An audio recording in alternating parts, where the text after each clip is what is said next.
C'est elle qui constitue la structure énergétique de l'esprit humain. En même temps que l'essence de l'âme, le futur programme de vie de l'homme, nommé foi, pénètre dans le cerveau. Les singes ne possèdent pas cette sphère dodécaédrique de l'esprit. Comme le disait Boris Makov, directeur général de l'Institut de recherche Centre des stratégies proactives, seul Darwin lui-même et ses proches parents descendent du singe. Mais voilà que survient la naissance et avec elle la réinitialisation de la foi. À partir de cet instant, l'essence de l'âme commence à comparer ce que nous faisons réellement de notre vie avec ce que nous aurions dû être selon le plan divin prévu pour nous.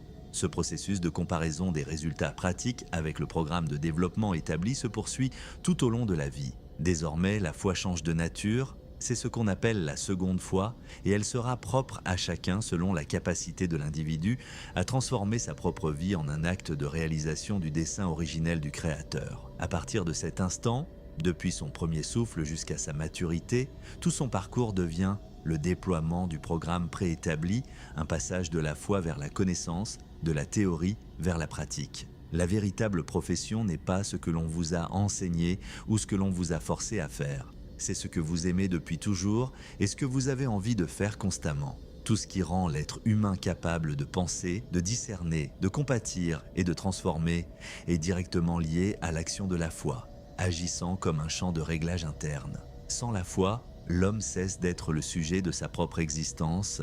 Il devient un instrument au service des desseins d'autrui, victime d'une manipulation informationnelle.